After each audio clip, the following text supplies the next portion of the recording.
every little things feels times 10. Ganon na ganon. Motherhood plus girlhood plus PMS, bullsh.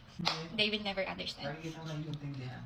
Pinasabi nga ito, love is to be known. Well, parang lahat ino-overthink mo.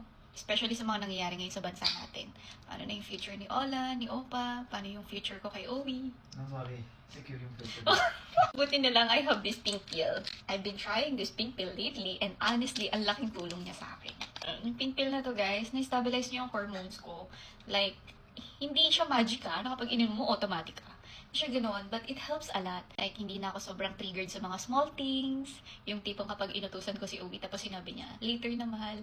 Diba? Mas naiintindihan ko na siya.